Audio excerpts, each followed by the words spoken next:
And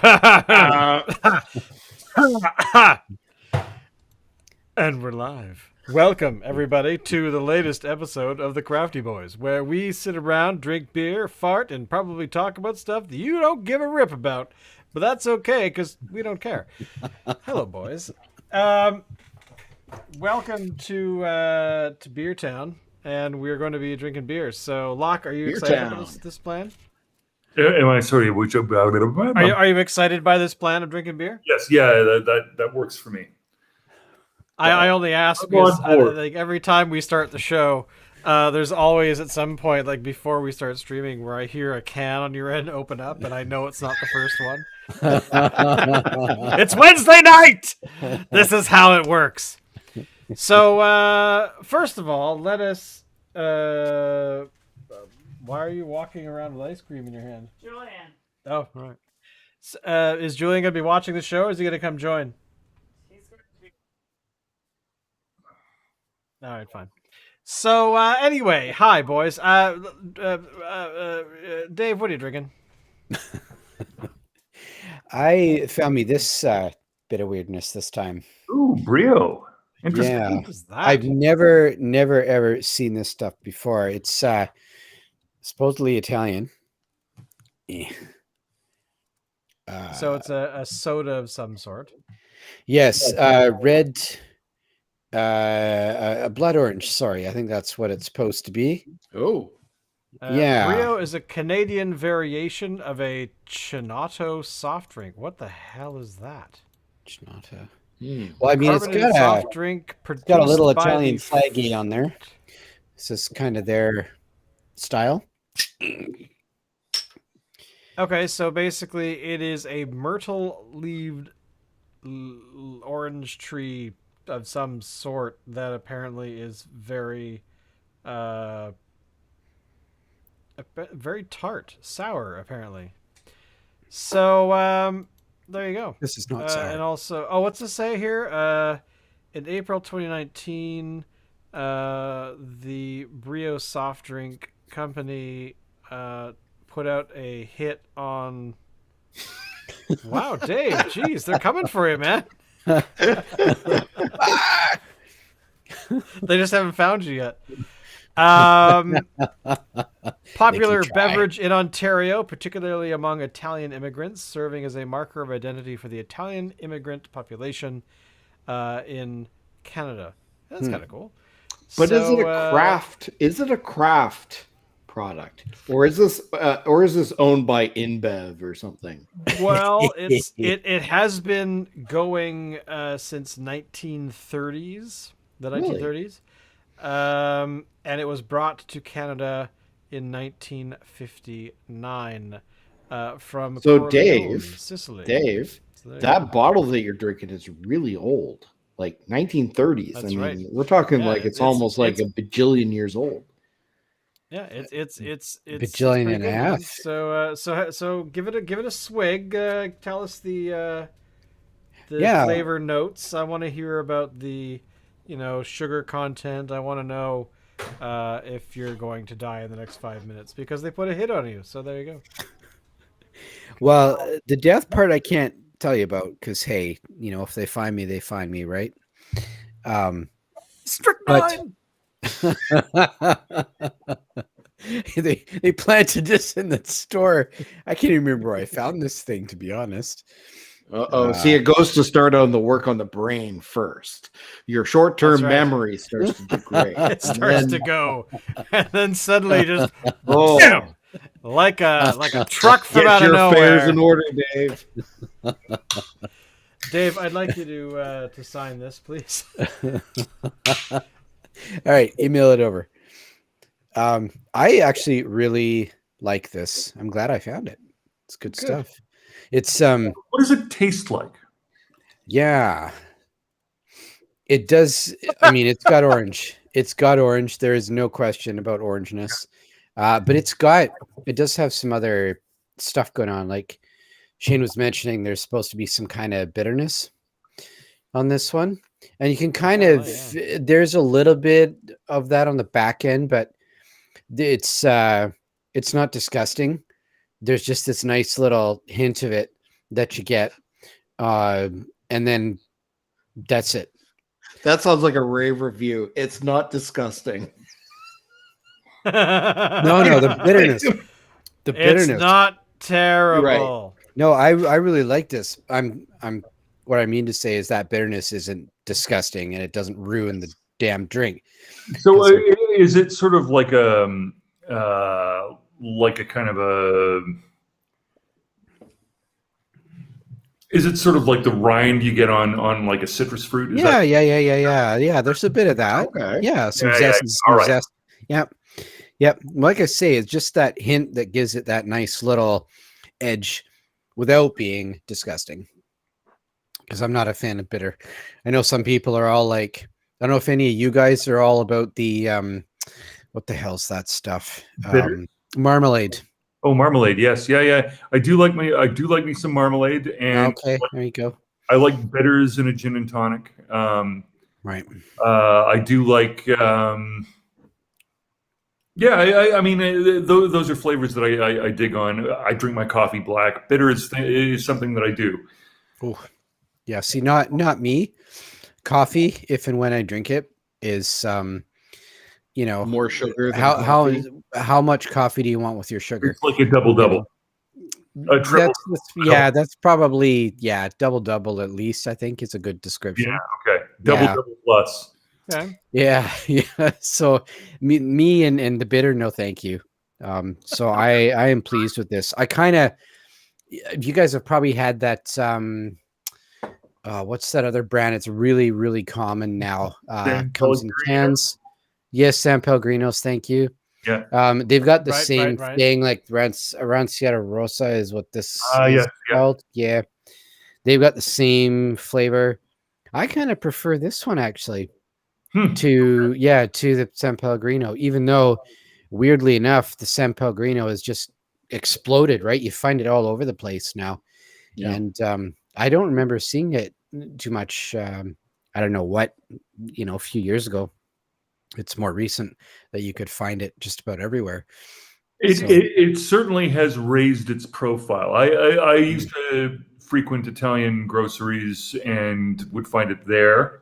It's funny. Orangina was sort of the big sort of the big Italian soda footprint in North America, and it sort of does seem like I always pronounced it differently.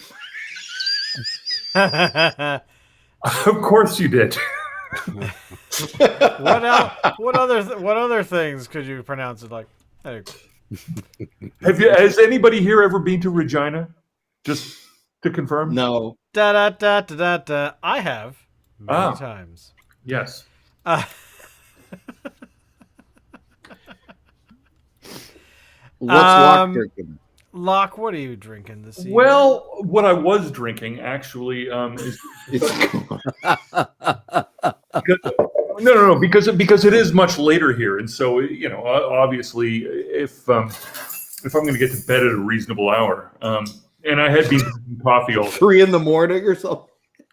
Well, what I have before me, which is what I am drinking officially this evening, what I am trying for the benefit of this show, so that we make proper use of experimental techniques to discover more scientific information about the nature of craft brewing, is a thing that I don't really understand. I don't know what the hell this is. I don't understand why this is. And anybody who is you guys, because nobody else watches this show, maybe Julian if he's around, will know that for whatever reason, I keep encountering pineapple in all of my Ontario beers. Do you know what I'm talking about? I remember you saying that you're encountering pineapple and everything, but so what is the meaning of this? Is there so I actually looked it up. I wanted to see if there was, in fact, some region of Ontario where there is a great deal of pineapple agriculture going on that I just didn't know about. Apparently not. So I looked at the importation of pineapples. Peak pineapple importation in Canada actually occurred in 2017. Since then, it has dropped. So that's not the reason. I don't know why. I looked up to see if there was some weird, little known, cabal involved in pineapple growing, sort of like the Dole fruit coming in. Is it maybe like pineapple juice instead of pineapples itself? Well, let me read to you what we have here. A blend of golden sour beers. So a blend of golden sour beers aged in oak barrels with, no word about juice here, with pineapples. It's called Tropical Apocalypse.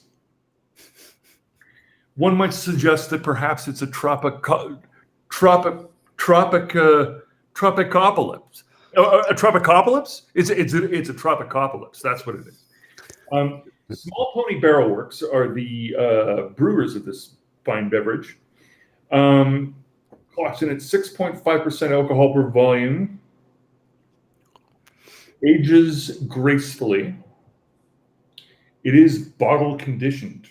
So yeast was put in this bottle before it was tidied up and closed.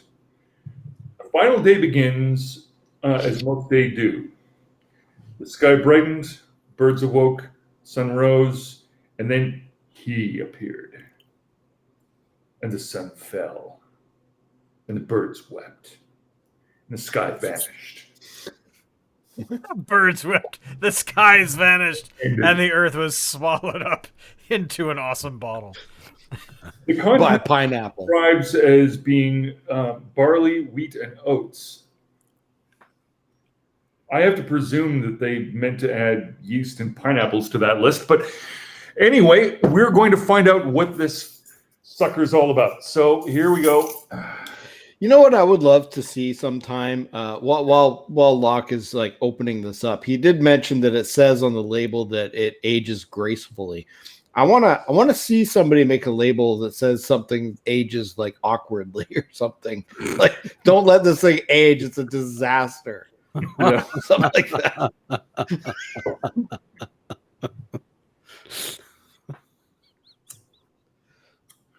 I can't think of anything that ages gracefully. Okay. Oh wait. Oh. So for all the alcohol content is nothing at all like the dangerous levels that you get into with Storm's Imperial Sour. I have never encountered a sour with a flavor profile that comes close to Storm's Sour until now. This is really sour. Wow. This is really. You're staring at it like it somehow offended you. This is really sour. Oh no! This hasn't offended me. This has astonished and excited me. This is like finding out that there was a kid in your backyard that was screwing around and they somehow cooked up a nuclear weapon. Would be a good.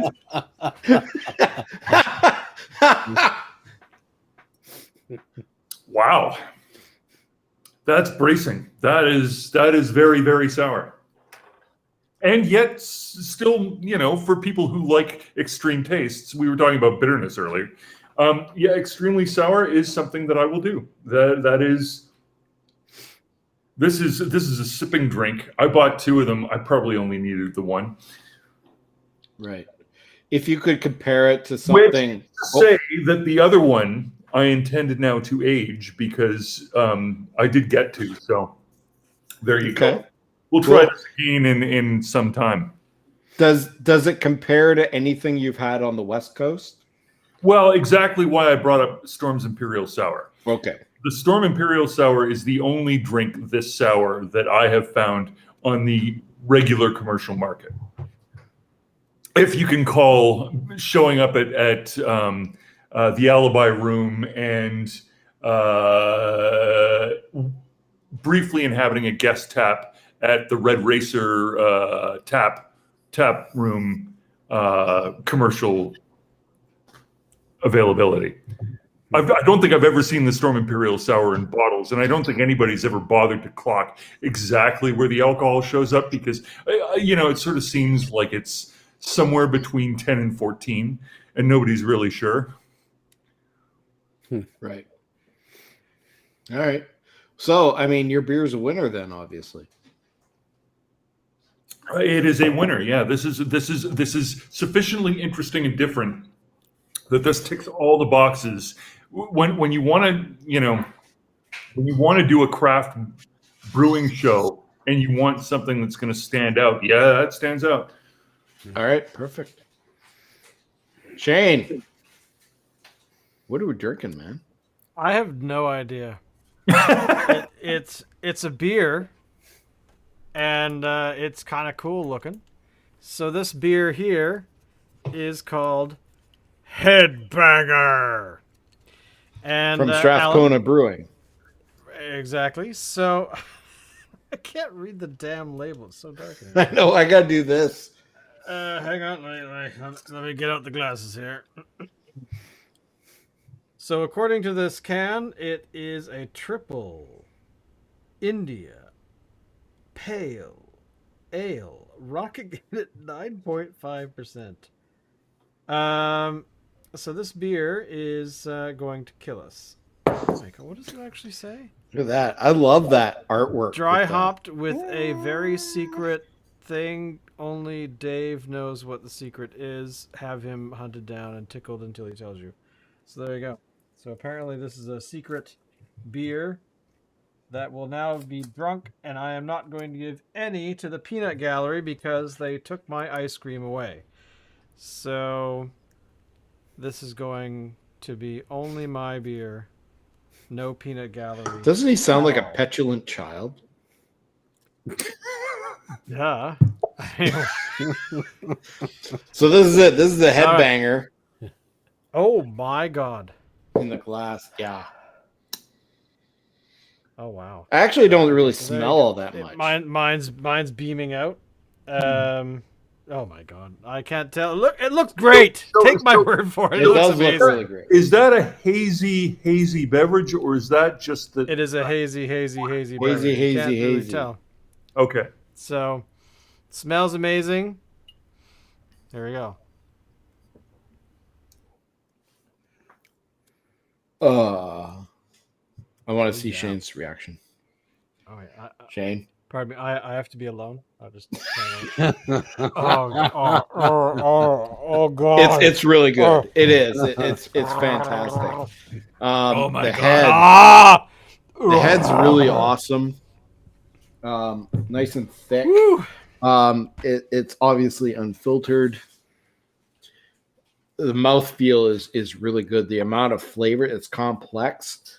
It's not as complex as, say, something from Superflux, but it's getting close to that level.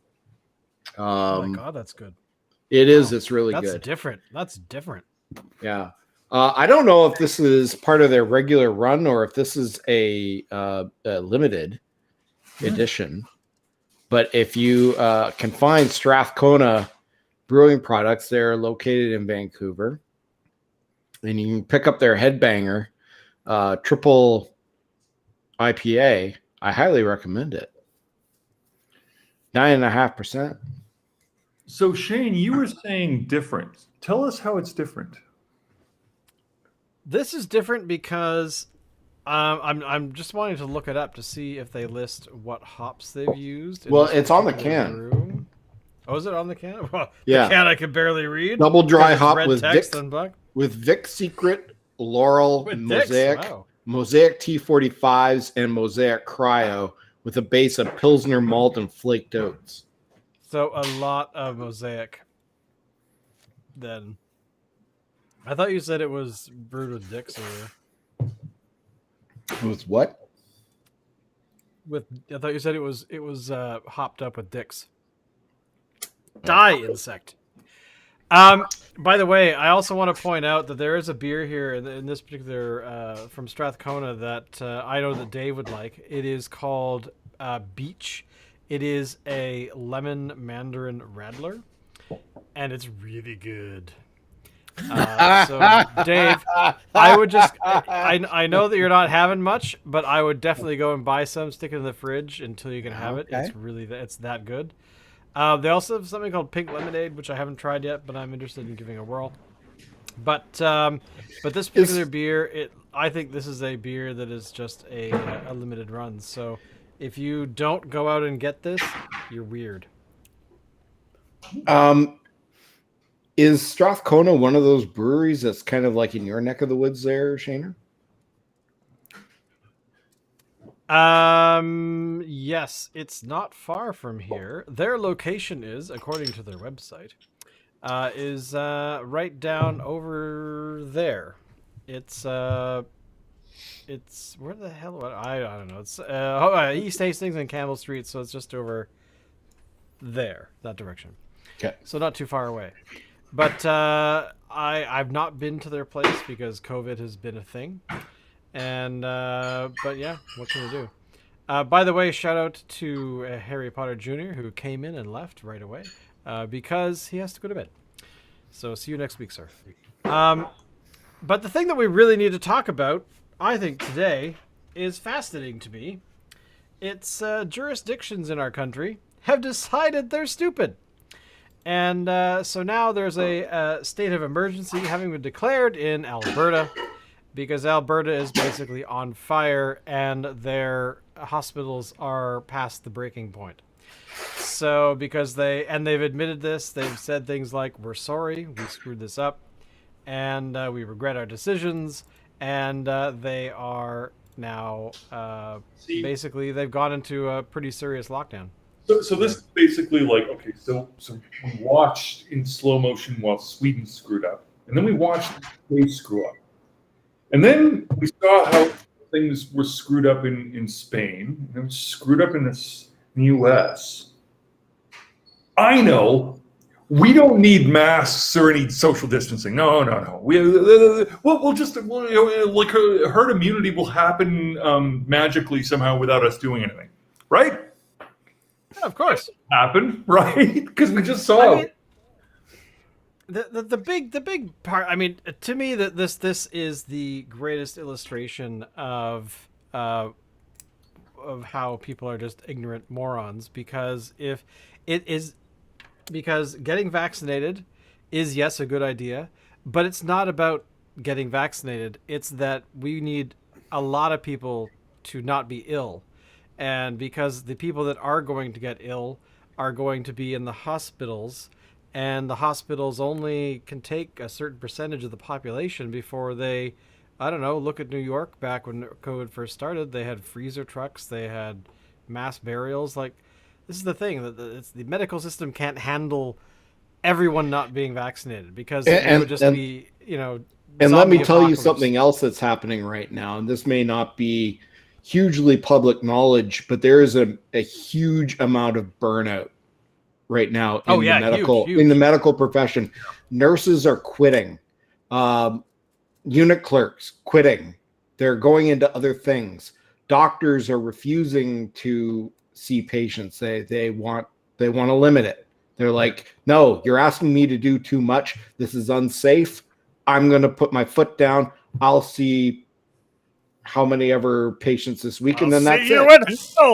I'm not going to come in early. I'm not going to see them over my lunch. I'm not going to stay late. I'm going to do my shift that I'm paid for, and that's it. Where I work, I know our nursing staff is way down. A longtime nurse that I know, she has resigned. Sad to see her go. I know of some other nurses that are leaving. Doctors aren't seeing patients, or they're limiting how many patients they see. The clerical staff is at an all-time low because the nurses are leaving and the doctors are limiting patients. It puts extra strain on the people below them, and they're getting extra burnt out as well. And Wow. so, yeah, that's a problem too.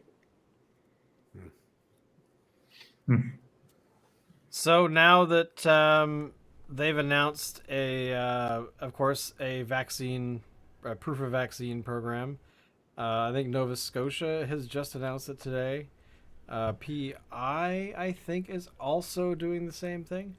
But essentially, I mean, I can't believe that 18 months on we're still talking about this stuff like it's news to people. I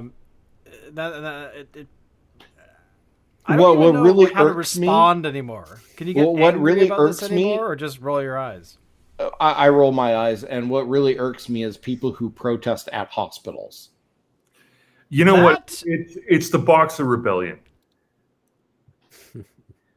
Okay, I know about as much about the Boxer Rebellion as I learned in Buffy. You've got basically a situation where you've got a bunch of people who feel themselves to be politically disenfranchised, regardless of whether or not they are. If you feel politically disenfranchised, effectively you can make that so. Like feeling politically disenfranchised has what effect? It disenfranchises you, amongst other things. So if you've got a bunch of people who feel politically disenfranchised, and the people that they think it, therefore it's true, are politically disenfranchising them, have some technology or scientific finding that shows that bullets kill, and they've got all the bullets. It's not smart to go, screw it, we'll pick a fight and we'll just beat them up. Right? That's not very effective. So in the age of COVID, where the people who have the science are, vaccine. We'll come up with a vaccine. Okay, yeah. Surprisingly, we managed to create an effective vaccine. It's available. No, I don't. Oh, you can take your vaccine and shove it, man. You're just trying to push us around. What do you do with them? Like I don't know. You sit them down and say, okay, so bullets, bullets, they're effective. When you try to ignore that fact, mixed results. When I was How finished about my you shift stand today, there and I'll shoot you with that bullet that we were talking about and see what happens. Like When I it's being superstitious. when I was finished my shift today, I went to my car, which was in the staff parking lot at the hospital, and there was 2 leaflets on my windshield when I got there. One was a very nice one from the Victoria Hospitals Foundation, thanking me for doing my job, blah, blah, blah, blah, blah. The other one was a leaflet from a local candidate for the the People's Party of Canada, telling me to end medical tyranny.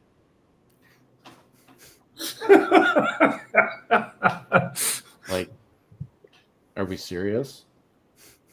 End medical tyranny. Is that what they think that we're doing? And we're tyrants over people? Like, screw off.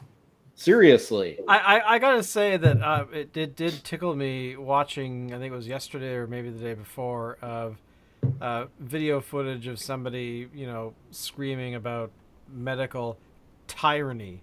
And and I gotta say, if there's one thing in your entire life that you need to do if you're going to spout about tyranny, learn how to say it. But I mean, on the flip side, I mean, this is the other reality is what's going on in Belarus, which is partly a COVID story, but more about there's a dude there who has been in power since the 80s, and it's not a great place to be, because I mean they had some revolutionary kind of sit-ins and stuff like that last year, which I don't think went anywhere because they basically shot everybody and imprisoned people and all this kind of stuff. But Wow. when you have stories like that in the news about real states that are tyrannical dictatorships, and the dictator, I think he refers to himself as the best dictator in Europe or something. I'm just like, really? Okay. You tried the and rest. then- Now try the Yeah. best. Exactly. Don't feel oppressed? Come to Belarus and live here. And then you have morons shouting about medical tyranny in around the globe because they're ignorant morons who, and I'm sorry, they read too much Facebook. I don't get it. I don't. I've never ever pictured the Canadian, specifically the Canadian medical system, as being a place where you should be fearful to go. That they're trying to get at you. I'm not saying it's always been that way. But There's definitely been let me tell questionable you- things in the past. But in modern. But let me day- tell you, working in it, I will tell you there is a lot of distrust towards Western medicine right now, and there has been for like say the last 10 years. Western medicine, people seem to have this idea that there's ulterior motives, that big pharma is trying to is creating diseases so that they can make more money by selling you medicines to cure them. Yeah, if big pharma are guilty of something, it's not making diseases to make medicines to cure them.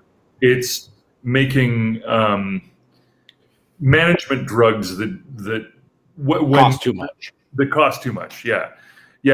I mean, what was the like the that douchebag this, who the the inheritor? Skelly guy or whatever the. Well, Skelly- okay, no, there's that, but he's talking about the EpiPen person. I can't remember her name. Hmm. But she was charging like she wanted to raise the cost of an EpiPen to Yeah. like $400 or something like that. Yeah. Like something stupid. Yeah, I mean, look, the world is a rough and tumble place, and there's plenty of. I think as Adam Smith sort of observed, two people in the same trade or industry don't meet for lunch without some sort of conspiracy being involved. That's normal. That's natural.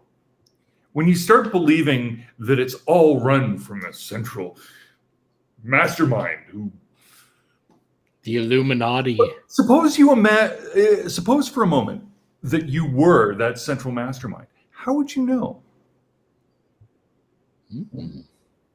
How would you know?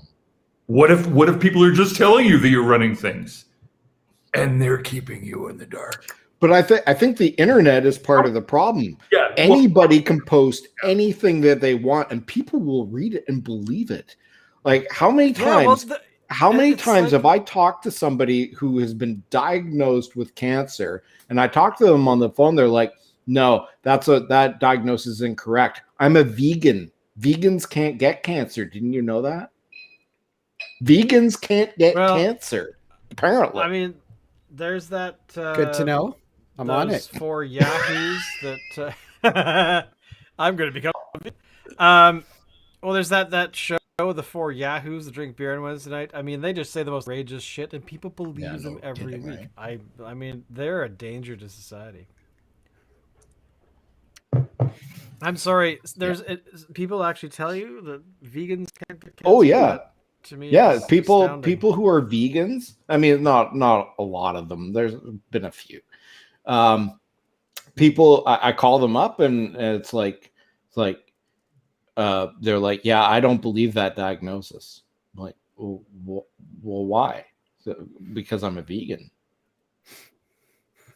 I Oh, mean, it's like that okay. line that I always think about when I hear stuff like that, where I just want to tell people that, I'm thinking that you weren't overburdened with an overabundance of schooling, something like that, and or brain cells, or it's like you became stupid at some point. And here's the thing, I think that it's we should. I'm ready to build an island. Dumb people need to go live on an island, and you know, It like would that need to rock be a that pretty was- big island. Well, hey, you know, if you gotta do it, I tried to build a. Is there wall. anything going on in Greenland these days? Like, Let's find out what the vaccination rate in Greenland is. Although I did actually notice today that the individuals who started research and basically created the first mRNA vaccines, or the technology behind it, 30 years ago, Did I actually got a whole bunch of money this year. Hmm. They're like Did I- $3 million for their research. hallucinate that the current leader of the Green Party cited Denmark and Greenland as examples of countries that are effectively dealing with emissions? I don't know how many people she thinks live in Greenland, but I don't know if that was a I don't recall prudent comparison. saying that, but I'll be honest, I haven't really been paying that close attention. Yeah, You no, are unemployed really in Greenland. So I have to admit, and this is going to sound bad, but I kind of think of Greenland as this uninhabited wasteland in the north. It probably Surprising it's isn't. It's not. probably got a thriving community of like As a dozen of people. the census taken in 2019, the current population in Greenland is just over 56,000 people. Oh wow! Density is 0.028 I would per think. square kilometer. So there's not you might not see somebody while you're What there. about Baffin Island? Well, Can funny we you put should the mention stupid people on Baffin Island that. instead? No, there's people live there that are smart. But basically, just here. But by the way, for Greenland's vaccination rate, they're currently sitting at about 63% vaccinated. They have vaccinated everybody there once, so that's their fully vaccinated thing. So. Plus, I mean, if there's basically only everyone in 56,000 people in Greenland, they can all stay like at least 6 feet apart. here's the bad news, Alan. Yeah, you think Is so? once upon a time, there were a bunch of people who had exactly this idea, and they sent them all somewhere that they thought was going to be a faraway island that was going to solve That's right. That's right. And now they're putting shrimps on the all this- Barbie. America. Oh,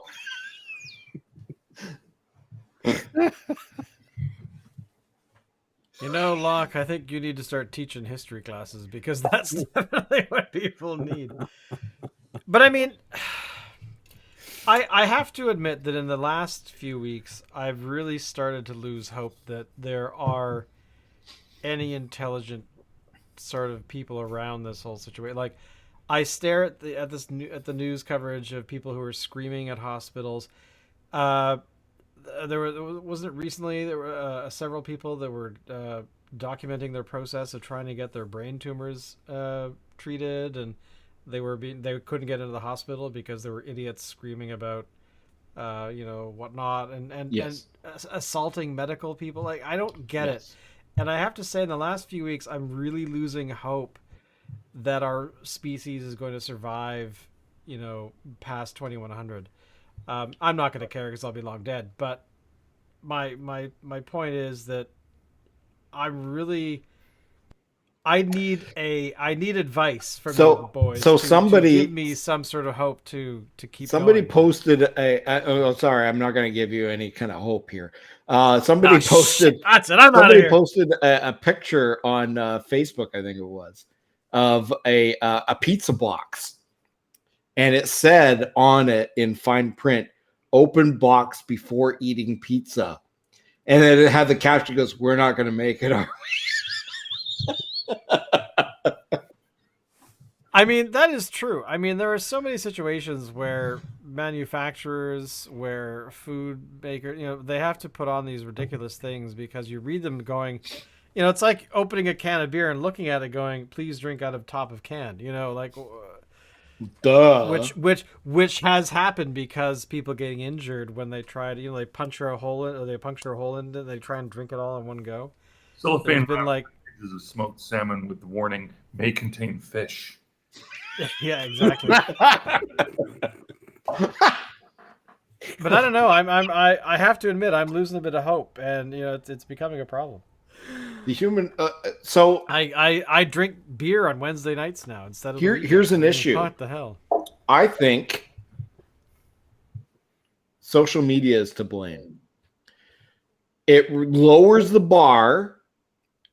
It makes us all meet the lowest common denominator. It gives people who shouldn't otherwise have a voice, and allows them to find a community that agrees with their voice. It empowers the stupidest people to become the majority. So what you're saying is that we've as a society become Springerized. Ringer. Explain. Oh, I like that. That's Neil McCarthyism. I like that. Talk to me, Locke. What are you talking about? I'm talking about before the internet gave the idiots a voice. They had been given a voice, and that voice was Jerry Springer. Oh, okay. Or at least the show Jerry Springer. Whether Jerry Springer was that voice or whether Jerry Springer was just the he was an enabler. Yeah. Yeah. But that show could be edited, right? Social media cannot be edited. Well, it can be edited, but I mean, why? It doesn't happen. But curated at a huge I guess what I'm suggesting here is that Zuckerberg is the new Springer. Sure. I got to say this one thing about Springer. I remember one day thinking that I should watch. Like, I think I was at home and I had the flu or a cold or something, and I thought, oh, I'll watch Jerry Springer because that'll just pass the time. I could not get past like the first couple of minutes because it was a show that opened with people who like to throw up on each other, and I'm just like, I'm out. I don't know what this is. I'm out. Yeah, it was gross. Yeah, that's exactly what I said. Okay. I did not realize this was the thing, and I'm so sad I now know. Here's what's terrifying. Does anybody here remember Style Project? Was anybody here at some point aware of or a reader of the blog known as Style Project? Yeah, I was. Nope. Yeah. The grim reality is we now live there.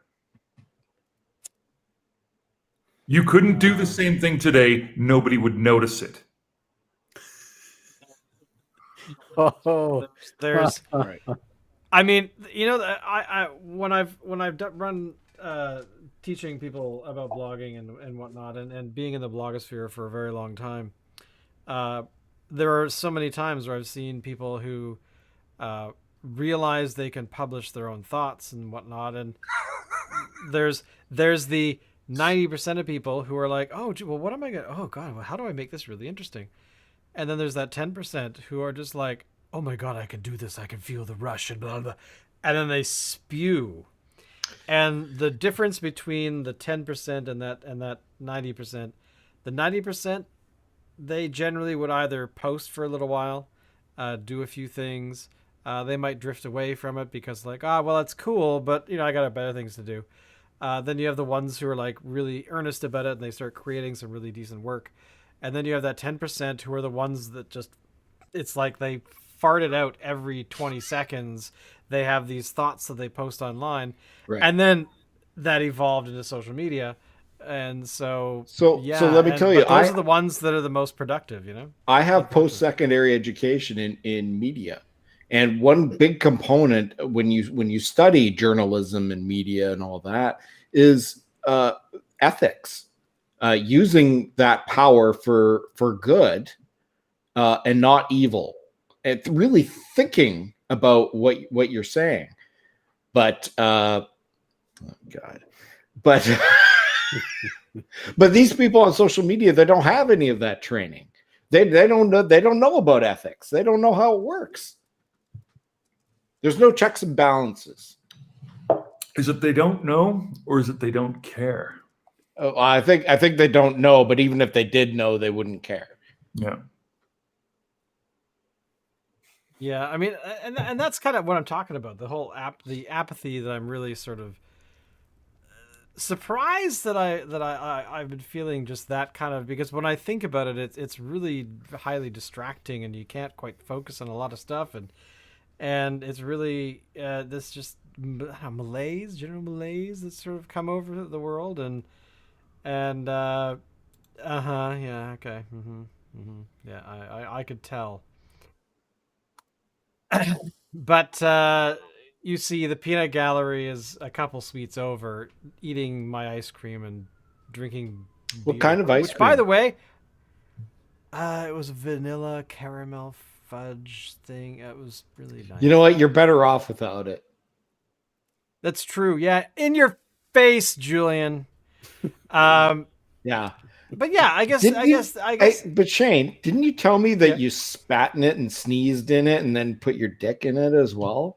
I totally did. Yeah, right before I Yeah. left the So house. I mean, it's all good, right?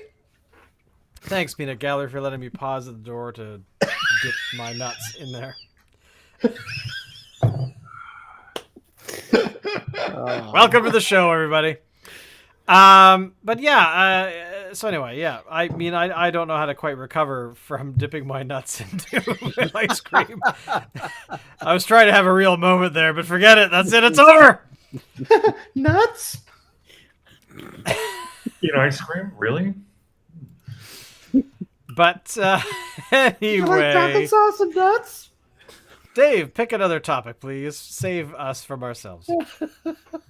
Not one that sounds like a metaphor. Color blue. Go. The color blue. Well done.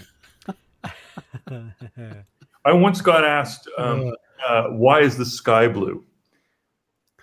There was a very attractive waitress that I was gonna at a say. bar, and we were just rapping or whatever, and it was sort of like I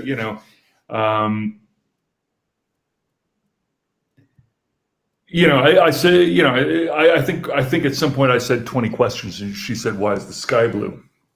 And so I smiled at her and I said, "The ozone." And she smiled back and said, "Okay, all right. What's the pleasure center of the brain?" So I smiled back and said, "The hypothalamus." She just looked at me like frost and said, "It's the amygdala." And that was the end of that. So if you're ever wondering, yeah, no, it's not the hypothalamus. That's not specific enough. The amygdala is what you're looking for there. Good to know. Yeah. I certainly hope. Okay. I'm sorry. I got distracted with blue, a quote from color blue. Ghostbusters. This beer is really good, Dave. You're missing out, man. You got to break your done. beer fast. For Yeah, like one as day. as Dice put it, little boy blue because he needed the money.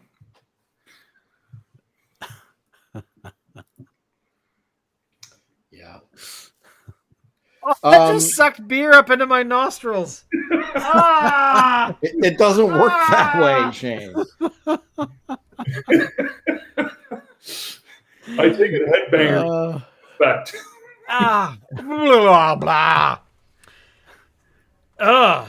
Wow, that is some dry hopped beer. Holy hell! So All I can smell right now is hops.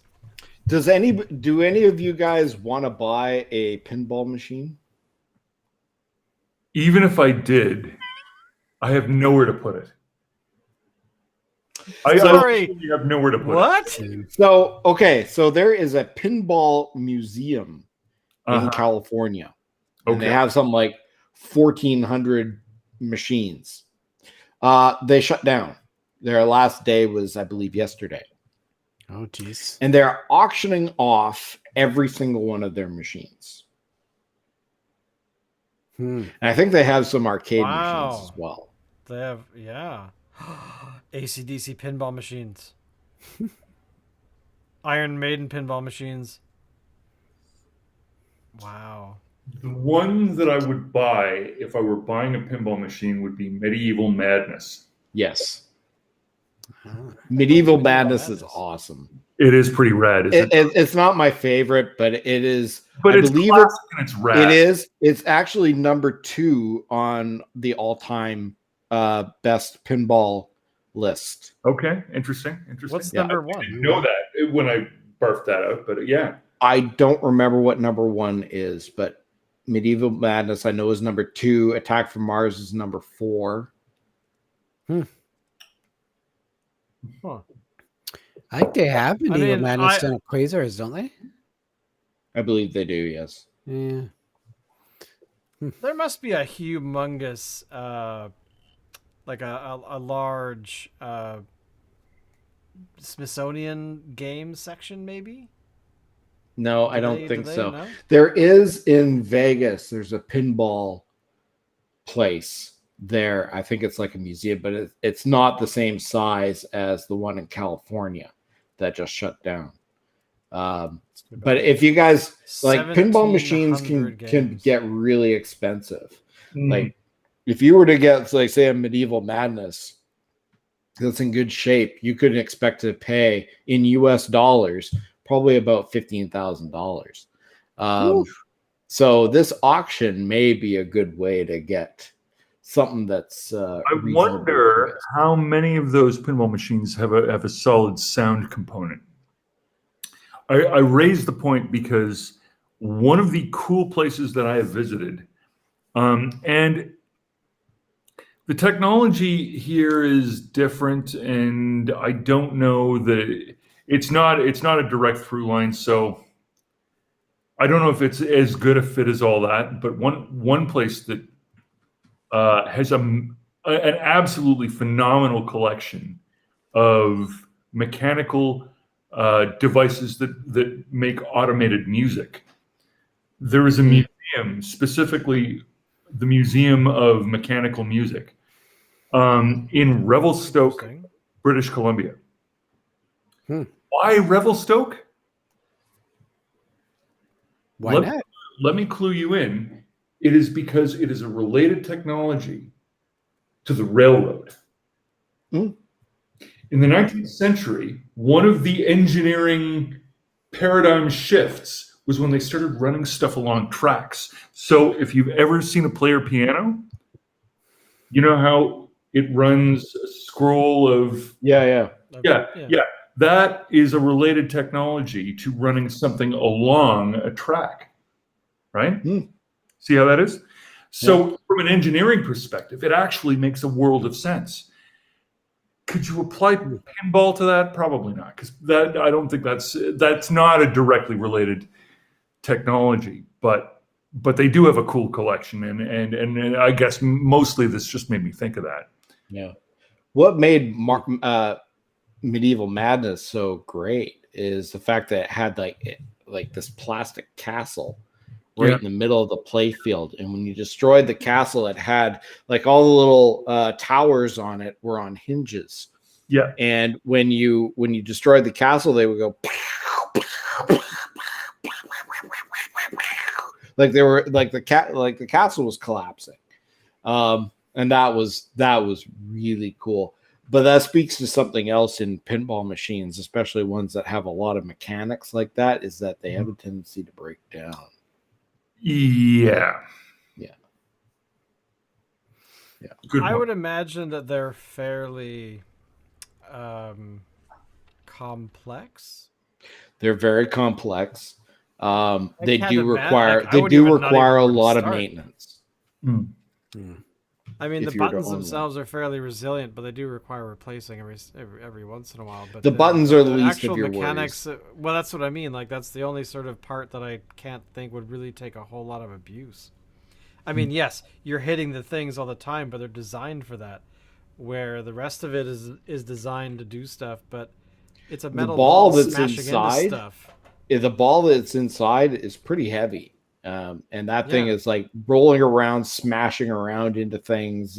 Well, especially when you see those really old ones that have not been maintained, they still work, but you can see where like the wood has been chipped away over time Yeah. because of the balls. The old you know, it's that- Gottliebs and stuff like Like, that. that would Yeah, be- it's What a fun thing that would be, kind of to learn to fix, though. so there's actually a YouTube channel. What's it called? Joe's Arcade Repair or something like that. And what he does is every time he gets like a new pinball machine or an arcade machine, he does like this very long and intricate video of how he fixes it. And it's like, Oh wow! the pinball machines are really, really complex. Like, I never would have imagined how complex they are. Joe's Classic Video Games YouTube channel. Yeah. How to troubleshoot Gottlieb flippers, blowing flippers, fuses. Sorry, flippers, fuses. Wow, that's kind of subscribed. Yeah. Wow. It's really, and actually there was one, he did a classic 1983 Star Wars cab not too long ago. It was like an hour and a half long video of him troubleshooting this thing, but he finally got it working. Like, you can't sit there and watch all hour and a half of it. I mean, you got to skip a little bit, right? But Unless yeah, he fixed it. you put it on and leave it on in the background while you're doing other things. Yeah, exactly. Yeah. Yeah. It's in its own way entertaining. Well, I mean, Well, this is the thing, kind of right? like this, right? Yeah, I mean, you imagine there'll be people out right doing their vacuuming somewhere in Europe. Hey, little crafty boys, little vacuuming in the middle of the night. Exactly. Why the hell not? Why not? They're not going to say anything important. I don't have to listen. Well, actually, yeah. I mean, that's true. I mean, I have like this meditative thing that happens for me when I'm watching this guy in Scotland trim the hooves of cows. Oh. He's called the Hoof GP, and I discovered him, I don't know, sometime last year, COVID, and I have never ever previously thought about the feet of animals like that. I've never really cared. I didn't really give a shit. But now I'm concerned for every cow I've ever met. I'm just like, oh my god, I hope they have a good hoof trimmer. And those white line fractures, you got to take care of those babies. You can't let that get. And it's this thing where the process, like anything, is the same. They bring out this thing, this grinder, and they grind it down and flatten everything out and make it all the right shape and stuff. And then they get in there with a knife, but there's just something meditative that happens because you're just watching it. What you're saying is no clue. You know a few things about a few things that you don't actually do, right? Well, exactly. And like this guy has turned this thing into he was some sort of worked in the city, this kind of thing, decided that sucked, went back to his sort of family growing where he grew up, which is like this. He actually takes you to his house, his family home, which is this collapsed in house that's got stuff growing through the floor and stuff. But anyway, long story short, it's fascinating. I definitely recommend it. If you need something you can just ignore when you want to turn your brain off. Cool. And I kind of want to live in Scotland. I have to admit, there are some days where I've seen his videos, and I'm like, I can't think of any place in Canada that looks like that. Let's go there instead. I'd love to go to Scotland. Whereabouts? Well, my dad was Scottish. He was from there, so I'm where's he from, though? He's from Arbroath. Mm-hmm. Arbroath, where's that? And I've never been. But my sister went one time, and she was amazed when she went to the cemetery in Arbroath how many people had the same last name as me. Ah, well, there you are. Well, interesting. How old was she at the time? Was she in her teen years? Was she basically No, she would have been probably. There were so many people in that graveyard that were. She was probably like similarly, in her late 20s, maybe early 30s.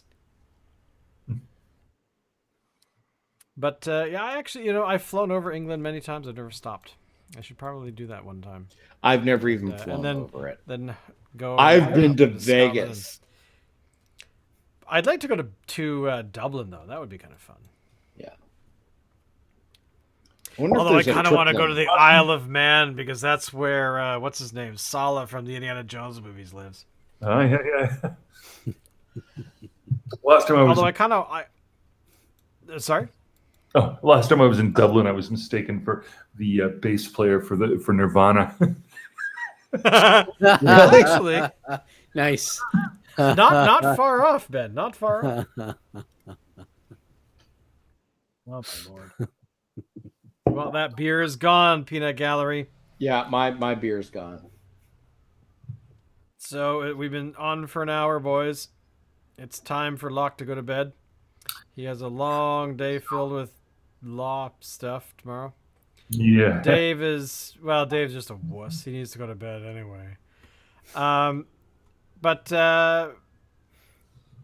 Alan, we already have our beer for next week. I hope that Locke, you can find some beer that's going to be fascinating for next week. What Dave? are you drinking next week? Do you are you prescient? Do you see the future as to what beer you're drinking? We pre-bought, so We we'll pre-bought. we'll stop I don't this- remember what it is. we have I think we don't got a remember couple either. of things to There's I think there's 2 things left so far. yeah. All But right. we'll stop the stream and then we'll commiserate. So anyway, thank you for watching. We've had a bunch of people watching today, and hopefully we entertained you at least for 10 or 5 seconds. But otherwise, we'll see you next week. Don't forget, tell people about the show. Do all that stuff that people always tell you to do about clicking on bells and stuff, but it doesn't matter. Just, you know where to find us. We'll talk to you guys then. Thank you so much. Alan, take us out!